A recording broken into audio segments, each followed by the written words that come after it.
예, 오늘 제목은 전능자의 그늘 아래에 사는 자라는 제목으로 시편 91편 1절에서 16절 말씀을 가지고 함께 나눠보도록 하겠습니다.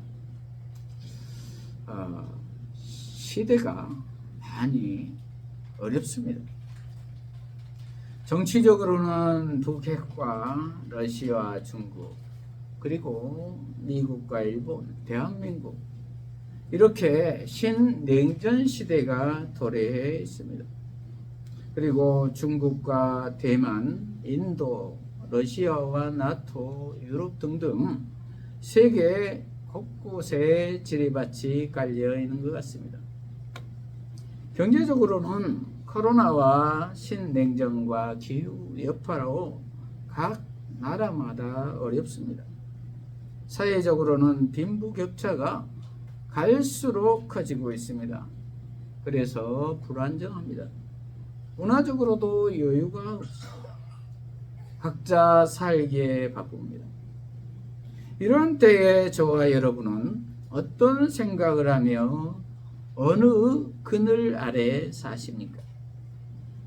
오늘 본문은 하나님의 그늘 아래에 사는 것만이 안전하다라고 말씀하고 있습니다.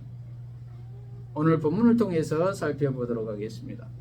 1절부터 보면은 지존자의 은밀한 곳에 거주하며 전능자의 그늘 아래에 사는 자여, 나는 여호와를 향하여 말하기를 그는 나의 피난처요 나의 요새요 내가 의뢰하는 하나님이라 하리니, 이렇게 기록하고 있습니다. 여기에서 지존자는 히브리어로 엘론이라고 하는데요, 즉 가장 높으신 분이라는 뜻입니다. 그리고 지존자라는 말은 다른 신들과 비교할 수 없는 하나님의 절대성을 표현하고 있습니다. 그래서 지존자와 전능자는 하나님의 성호이며 여기에서 그의 속성과 능력을 표현하고 있습니다. 그 지존하시고 전능자이신 하나님은 그 속성과 능력으로 이스라엘 역사 속에서 면면이 이어져 왔습니다. 오늘 본문에서는 그 지존자의 은밀한 곳에 거주하며 그 전능자의 그늘 아래 사는 자를 부르고 있습니다. 그 부르는 대상이 이 시의 저작자인 시인인 것입니다. 시인이 구체적으로 누구인지는 우리는 모릅니다. 그런데 그를 여기에서는 나로 표현을 하고 있습니다. 2절, 나는 여호와를 향하여 말하기를 그는 나의 피난처요 나의 요새요 내가 의뢰하는 하나님이라 하리니, 그랬습니다. 그 지존자가, 그 전능자가 나의 피난처가 되고 나에게 요새가 되고, 그래서 내가 의뢰하고 있는 하나님이라는 것입니다. 어떠할 때 그런다고 했습니까? 그 지존자의 은밀한 곳에 거주하며 그 전능자의 그늘 아래에 살 때 그랬다는 것입니다. 그 지존자의 은밀한 곳은 하나님과 나와의 은밀한 관계성입니다. 그것은 나의 아버지로 부르는 관계입니다. 그리고 그분의 그늘 아래에 산다는 것은 그분의 뜻대로 산다는 것입니다. 즉 말씀대로 산다는 것입니다. 그럴 때 그는 나의 피난처가 되고 나의 요새가 되고 내가 의뢰할 수 있는 하나님이 되었다는 것입니다. 저와 여러분은 어디에 피하고 계십니까? 어느 그늘에 있으십니까? 하나님의 그늘 아래에 있으시기를 바랍니다. 하나님께 피하시기를 바랍니다. 그것은 예수님께 피하는 것입니다. 예수님이 내 주인이 되는 것입니다. 그럴 때 하나님은 모든 두려움과 재앙으로부터 보호해 주신다는 것입니다. 저와 여러분의 두려움과 재앙은 무엇입니까? 사실 두려움은 다 맡기지 못하는 염려에서 나옵니다. 문제가 내가 생각하고 믿고 있는 것보다 더 크다고 생각하는 것입니다. 그래서 감당할 수가 없어서 두려운 것입니다. 그런데 믿음이라는 것은 문제보다 더 크신 하나님을 신뢰하는 것입니다. 실상 거대한 파도를 만드신 분은 온 우주를 창조하신 하나님이십니다. 그분의 손 안에 거대한 파도가 있다는 것입니다. 그러므로 하나님 안에 있으면 그 파도가 두렵지 않게 된다는 것입니다. 3절, 이는 그는 너를 새 사냥꾼의 올무에서와 심한 전염병에서 건지실 것이미로다. 이렇게 기록하고 있습니다. 저와 여러분은 어떤 올무에 걸려 있습니까? 어떤 전염병에 걸리셨습니까? 육신의 정욕, 안목의 정욕, 이 세상의 이 생의 자랑에 걸리지는 않았습니까? 이 세상 유혹에 전염되지는 않았습니까? 돈의 유혹에, 편안함의 유혹에, 나를 만족시켜야 행복하게 된다는 유혹에, 자기 중심적인 유혹에, 인정받는 유혹에, 건강의 유혹에, 명예의 유혹에 전염되지는 않았습니까? 그랬다면 하나님께 피하시기를 바랍니다. 기도하시기를 바랍니다. 말씀 안에 들어오시기를 바랍니다. 그러할 때 하나님이 건지실 것입니다. 4절, 그가 너를 그의 깃으로 덮으시리니 내가 그의 날개 아래에 피하리로다. 그의 진실함은 방패와 손방패가 되시나니. 그랬습니다. 하나님이 그의 깃으로 덮으신다는 것입니다. 그래서 나는 그의 날개 아래 피할 수 있다는 것입니다. 암탉이 병아리를 날개 아래 품듯이 그의 깃으로 덮으신다는 것입니다. 그리고 그의 진실함이란 반드시 그렇게 해주실 것이라는 이러한 언약의 약속이 나에게 방패와 손방패가 되어 주신다는 것입니다. 방패와 손방패는 모든 어려움을 다 막아 주신다는 것입니다. 반드시 해주신다는 것입니다. 하나님의 진실함이 그렇다는 것입니다. 5절, 너는 밤에 찾아오는 공포와 낮에 날아드는 화살과 어두울 때 퍼지는 전염병과 밝을 때 닥쳐오는 재앙을 두려워하지 아니하리로다. 이렇게 기록하고 있습니다. 밤에 찾아오는 공포는 아무것도 보이지 않고 잡히지 않는 캄캄한 어두움입니다. 이 세상 말로 정말 답이 없는 공포입니다. 그래서 심한 우울증과 탈진 상태가 되었다는 것입니다.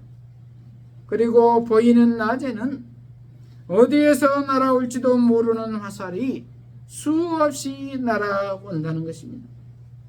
그래서 내 주변에 있는 가족도 죽고 동료도 죽고 나의 심장을 향해 화살이 끊임없이 날아온다는 것입니다. 그래서 숨을 쉴 수가 없다는 것입니다. 그리고 거기에다가 전염병과 재앙까지 함께 찾아온다는 것입니다. 속담에 환난은 한꺼번에 몰려온다는 그런 말도 있지요. 그래서 정신을 못 차리게 하지요. 사탄의 공격 방법입니다. 그러나 여호와께 피하는 자는 두려워하지 않는다는 것입니다. 왜냐하면 7절에 1000명이 내 왼쪽에서 10,000명이 내 오른쪽에서 엎드러지나 이 재앙이 내게 가까이 하지 못하리로다. 이렇게 기록하고 있습니다. 천명과 만명이 내 오른쪽과 왼쪽에서 엎드러질지라도 재앙이 가까이 오지 못한다는 것입니다. 왜냐하면 전능하신 하나님이 지켜주시기 때문에 그렇다는 것입니다. 그러므로 우리는 온전히 하나님께, 예수님께 피해야 할 줄로 믿습니다. 그것은 말씀 안에 피해야 한다는 말입니다. 기도해야 된다는 말입니다. 그리고 8절, 오직 너는 똑똑히 보리니 악인들의 부흥을 내가 보리로다. 이렇게 기록하고 있습니다. 악인들이 멸망할 것을 똑똑히 보게 될 것이라는 것입니다. 그러므로 지금 힘들고 어렵더라도 우리가 좌절해서는 안 되는 이유입니다. 그러므로 우리는 지금 악인들이 득세한 것 같이 보이나 악인들은 반드시 멸망할 것이라는 것을 믿어야 할 것입니다.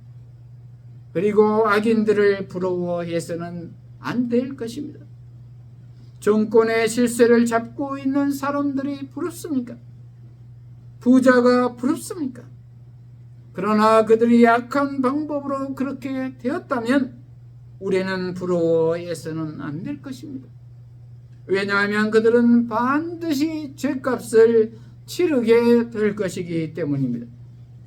그러면 하나님이 누구를 통해서 실제적으로 역사를 하십니까? 9절에 보면은 내가 말하기를 여호와는 나의 피난처시라 하고 지존자를 너의 거처로 삼았으므로 화가 내게 미치지 못하며 재앙이 내 장막에 가까이 오지 못하리니 그가 너를 위하여 그의 천사들을 명령하사 내 모든 길에서 너를 지키게 하심이라. 그들이 그들의 손으로 너를 붙들어 발이 돌에 부딪히지 아니하게 하리로다. 네가 사자와 독사를 밟으며 젊은 사자와 뱀을 발로 누르리로다. 이렇게 13절까지 기록하고 있습니다. 11절에 그가 너를 위하여 그의 천사들을 명령하사 내 모든 길에서 너를 지키게 하신다는 것입니다. 그들이 그들의 손으로 너를 붙들어 발이 돌에 부딪히지 않게 한다는 것입니다. 우리 눈에는 보이지 않지만 실제로 천사는 이와 같이 영으로 우리 곁에 항상 있다는 것입니다. 그러므로 우리는 힘들 때 가만히 있지 말고 도와달라고 기도해야 할 것입니다. 그런데 그냥 푸념하듯이 믿음 없이 기도하는 것이 아니라 말씀에 의거해서 반드시 이루어 주실 줄을 믿고 믿음으로 기도해야 할 것입니다. 허공에 대고 비는 것이 아니라 대상을 분명히 하고 예수님께 기도해야 할 것입니다. 그러할 때 성령께서 함께 하셔서 이기게 하실 것입니다. 그러할 때 13절 내가 사자와 독사를 밟으며 젊은 사자와 뱀을 발로 누르리로다. 이렇게 기록하고 있습니다. 악을 상징하는 육지의 왕 사자와 교활함의 극치를 이루는 독사를 밟을 것이라는 것입니다. 사자의 힘과 뱀의 지혜를 다 물리친다는 것입니다. 사탄을 다 물리치게 해 주신다는 것입니다. 그런데 왜 이렇게 하나님이 우리를 이기게 해 주시는 겁니까? 14절 하나님이 이르시되 그가 나를 사랑한즉 내가 그를 건지리라. 그가 내 이름을 안즉 내가 그를 높이리라. 이렇게 기록하고 있습니다. 그가 나를 사랑했기 때문에 그랬다는 것입니다. 그가 하나님의 이름을 알았기 때문에 그를 높였다는 것입니다. 저와 여러분은 하나님을 사랑하십니까? 그러면 하나님을 사랑한다는 것은 무엇입니까? 요한복음 14장 21절을 보면은 나의 계명을 지키는 자라야 나를 사랑하는 자니 나를 사랑하는 자는 내 아버지께 사랑을 받을 것이요 나도 그를 사랑하여 그에게 나를 나타내리라. 이렇게 기록하고 있습니다. 나의 계명을 지키는 것이 하나님을 사랑하는 것이라는 것입니다. 말씀에 순종하는 것이 하나님을 사랑하는 것이라는 것입니다. 저와 여러분은 하나님을 사랑하십니까? 말씀에 순종하십니까? 하나님을 사랑하고 말씀에 순종하시기를 바랍니다. 그리고 그가 내 이름을 안즉 내가 그를 높인다고 했습니다. 여기에서 알면 그냥 하나님의 이름만 아는 것이 아니라 관계적인 알입니다. 내가 내 안에 있는 상태입니다. 하나님과 내가 하나가 되어 있는 상태라는 것입니다. 그럴 때 하나님이 나를 높이신다는 것입니다. 왜냐하면 하나님이 내 안에 계시니까 자연스럽게 높아지지 않을 수가 없지요. 그것은 내 안에 하나님이신 예수가 살아 숨쉬는 것입니다. 그럴 때 하나님이 높이신다는 것입니다. 15절 그가 내게 간구하리니 내가 그에게 응답하리라. 그들이 환난을 당할 때에 내가 그와 함께하여 그를 건지고 영화롭게 하리라. 이렇게 기록하고 있습니다. 하나님이 내 안에 계시면, 예수님이 내 안에 계시면 이렇듯 우리가 간구할 때 다 응답해 주신다는 것입니다. 그리고 그들이 환난 당할 때에 내가 그와 함께하여 그를 건지고 영화롭게 한다고 했습니다. 하나님의 이름을 위하여 환난 당할 때 건지신다는 것입니다. 그리고 그를 영화롭게 한다는 것입니다. 우리는 순종만 하고 내 안에 계신 예수님이 다 하셨는데도 불구하고 우리가 한 것으로 인정해 주신다는 것입니다. 그리고 영화롭게 해 주신다는 것입니다. 그리고 하나님의 보좌 옆에 앉게 해 주신다는 것입니다. 얼마나 감사한 일입니까? 16절 내가 그를 장수하게 함으로 그를 만족하게 하며 나의 구원을 그에게 보이리라 하시도다. 이렇게 기록하고 있습니다. 그를 장수하게 한다는 것은 이 땅에서 장수하게 하는 것뿐만 아니라 영원히 살게 해 주신다는 것입니다. 그리고 거기에서 하늘나라에 만족을 주시며 하나님의 구원을 우리에게 보이신다는 것입니다. 그것은 예수 이름으로 죽음의 권세에서 해방해 주시며 사망에서 생명으로 옮기움을 보게 해 주신다는 것입니다. 얼마나 감사합니까? 말씀을 마무리합니다. 시대가 많이 어렵습니다. 저와 여러분은 누구에게 피하여 계십니까? 어느 그늘에 계십니까?